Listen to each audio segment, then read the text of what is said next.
Have you ever partnered with a massive, big-name recruitment agency only to find yourself drowning in a pile of 50 keyword-matched CVs? Oh, the classic resume dump. Right, from candidates who just completely bomb the first interview. I mean, if you're a hiring manager, a sales leader, or, an executive listening to this right now, I can almost see you nodding your head. Or wincing. Most likely wincing. That's painful. It is. It is a wildly frustrating experience. You Yeah. hire this giant agency expecting surgical precision, and instead, well, you get a transactional resume dump. It's honestly one of the most common and, frankly, most expensive headaches in the executive suite right now. Yeah. You're trying to scale a commercial team, you need elite performers who can immediately drive revenue.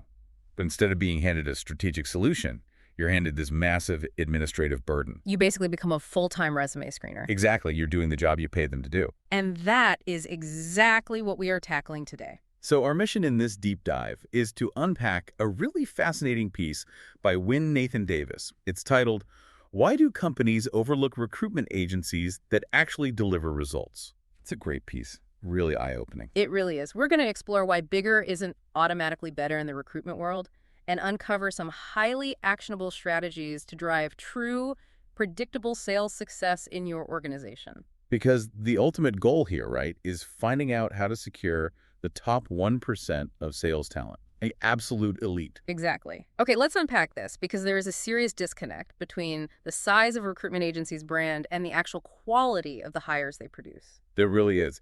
And, to start, we have to ground this conversation in reality.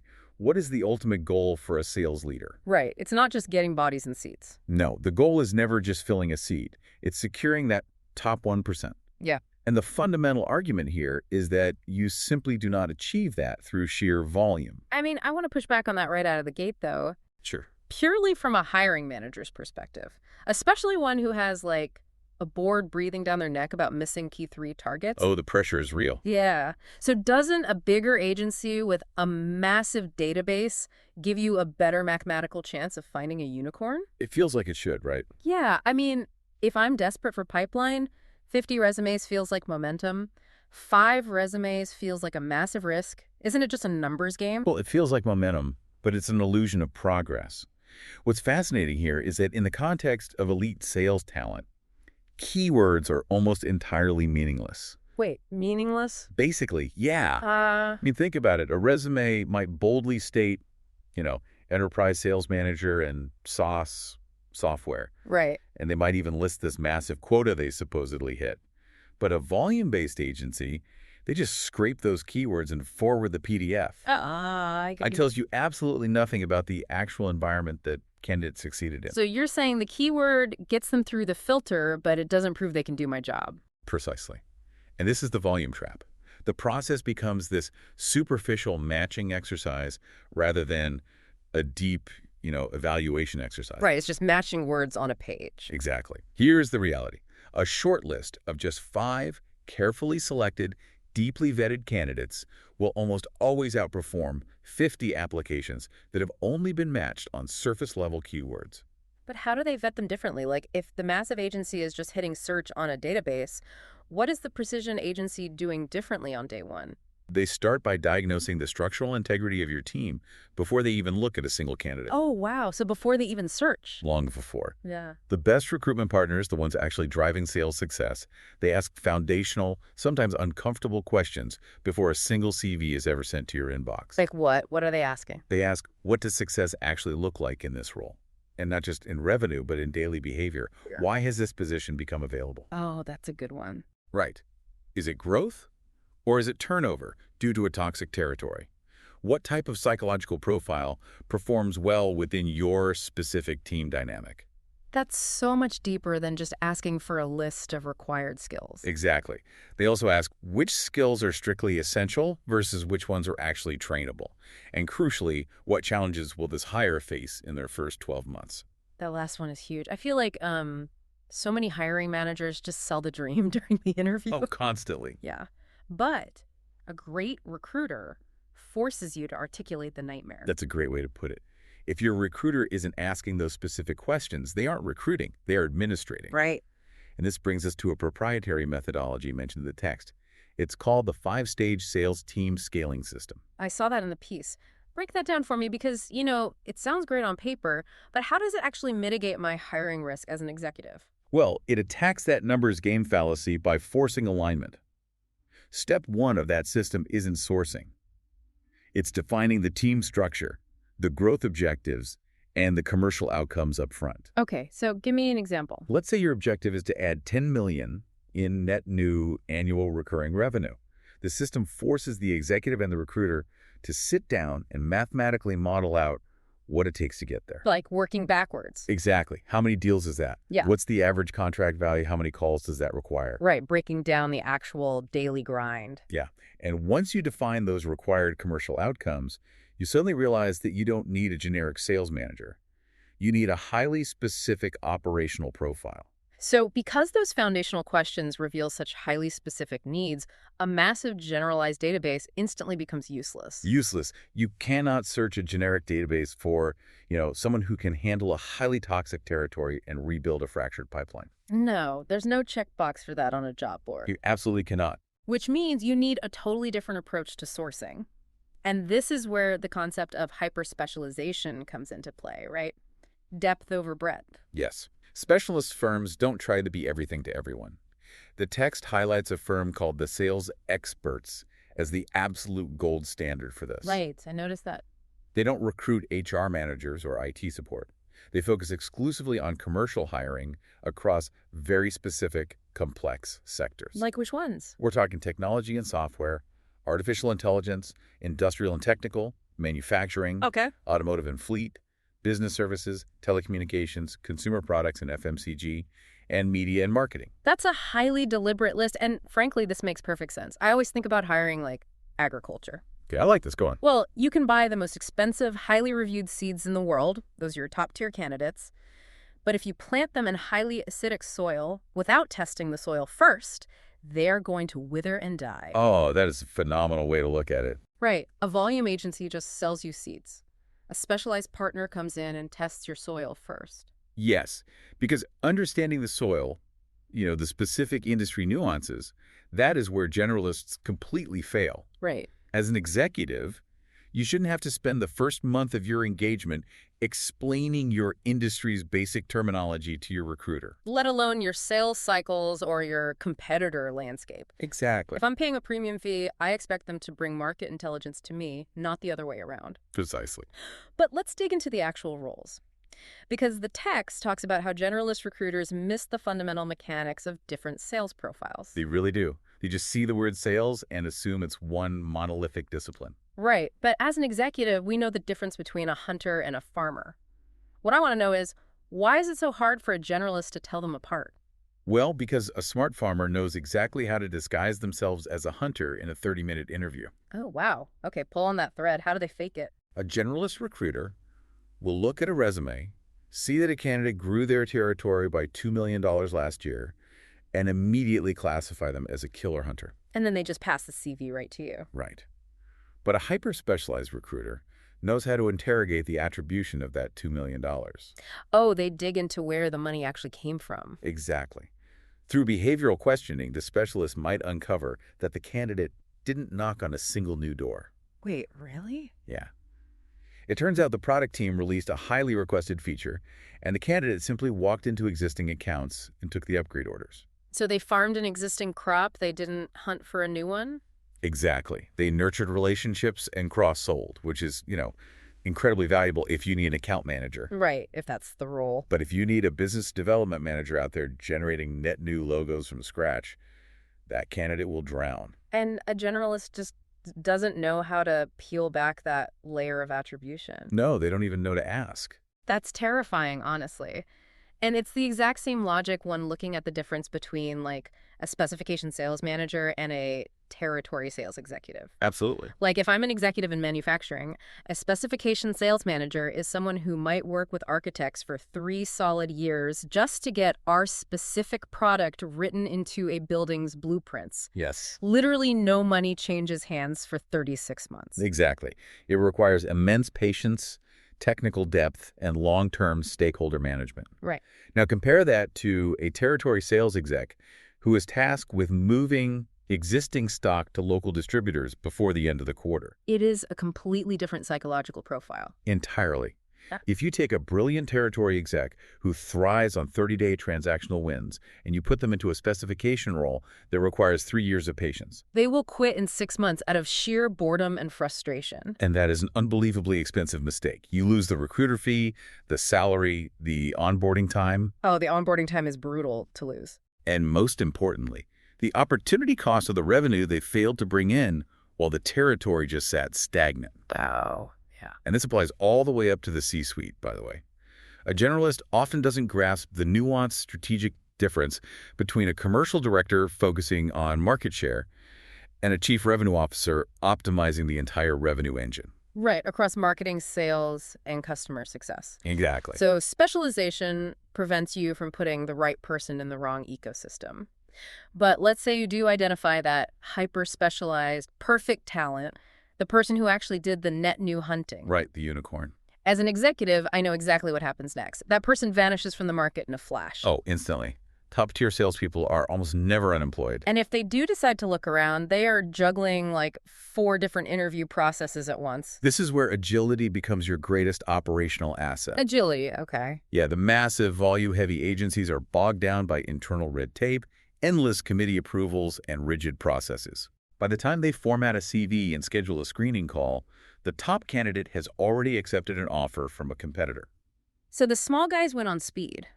Smaller, specialist agencies operate with a totally different cadence. They can move incredibly fast without compromising their quality standards. They have the flexibility to pivot. I mean, if my board suddenly decides we need to focus on the enterprise market instead of mid-market, a specialized firm adapts their approach that afternoon. Exactly. But, and I want to be very clear here, speed doesn't mean cutting corners on candidate evaluation. Because moving fast and hiring the wrong person is just failing efficiently. Failing efficiently, exactly. I love that. And this is how specialized funds prevent that.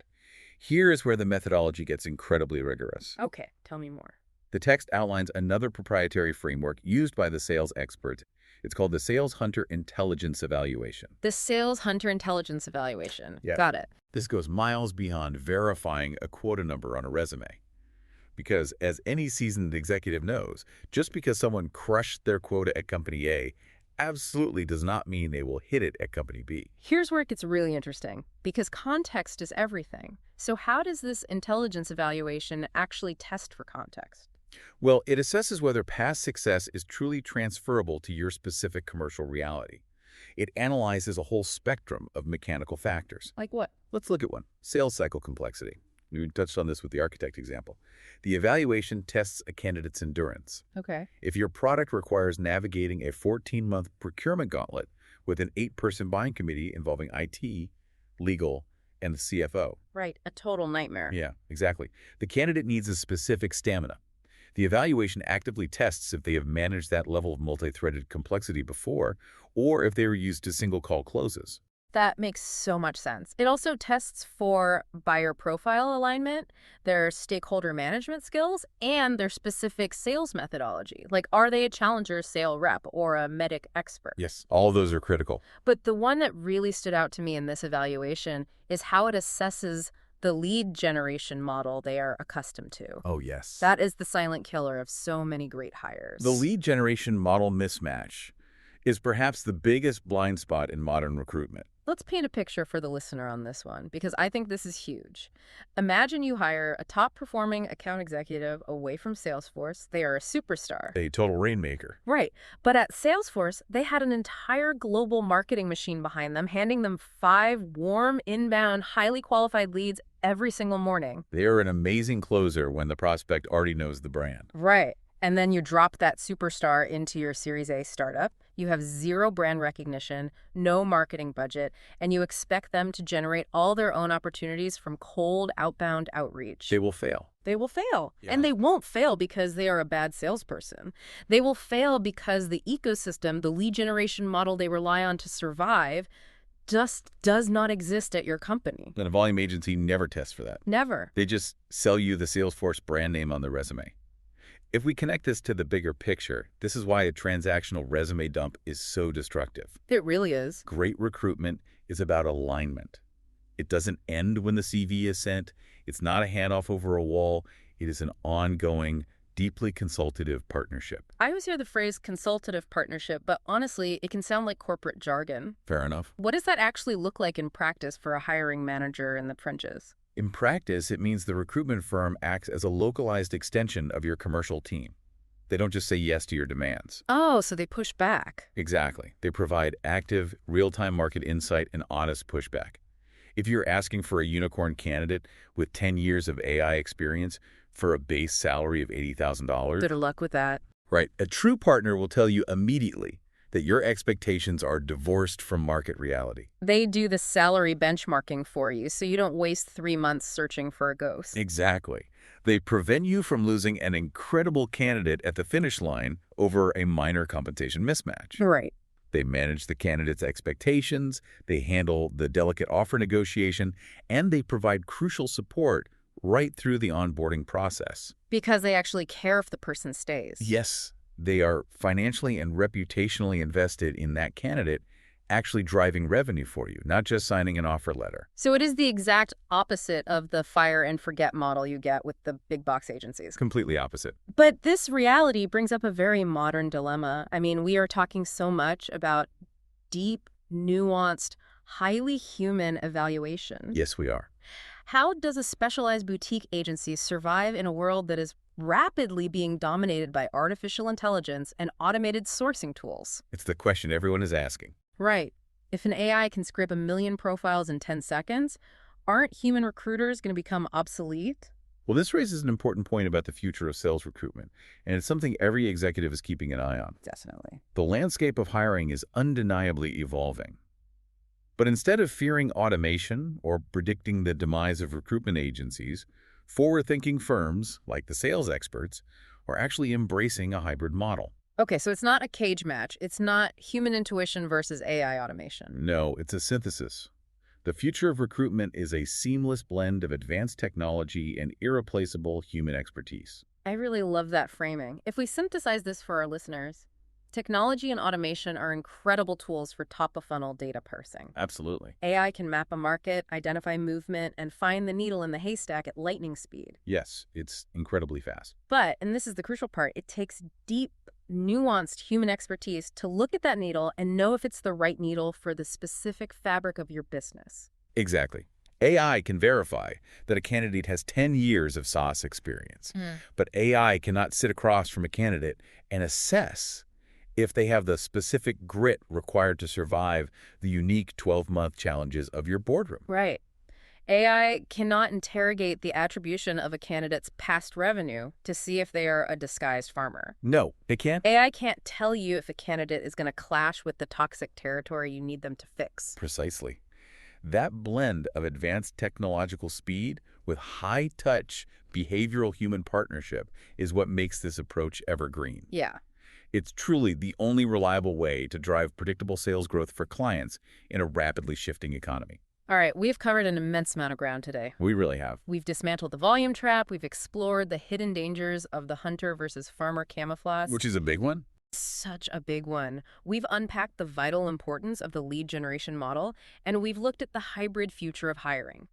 Let's rapidly summarize the core, actionable takeaways for the executives, sales leaders, and hiring managers listening today, so you can immediately apply this to your own strategy. Perfect. First, you absolutely must define your exact success metrics, your commercial outcomes, and your team structure before you ever authorize a search. Right. Do the math first. Stop looking at resumes until you have mathematically defined what the role needs to accomplish.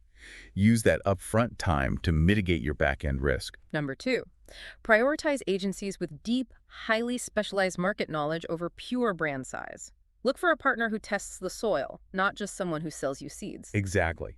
Stop paying generalists a premium fee to learn your industry's basic terminology on your time. Yes. And number 3, demand rigorous behavioral evaluations that look way beyond job titles. You need a partner who assesses truly transferable skills. You have to evaluate sales cycle complexity, stakeholder management, and buyer profiles, not just keyword matches. If you aren't doing those 3 things, you aren't engineering a sales team. You are just leaving your revenue targets up to pure chance. And in this economy, hope is not a strategy. No, it is not. If you are a sales leader or an executive looking to implement this exact kind of precision in your organization, I highly encourage you to dive deeper and take immediate action on your hiring strategy. You can visit thesalesexperts.com to learn more about exactly how to scale your teams for predictable, robust growth. And as you reflect on how your organization currently approaches the critical task of hiring, I want to leave you with one final lingering question to ponder long after this audio stops playing. Let's hear it. Think about your team right now. If your absolute top revenue generator resigned tomorrow morning, are you currently relying on a system built to blindly match keywords, or do you have a true commercial partner built to accurately replicate their success?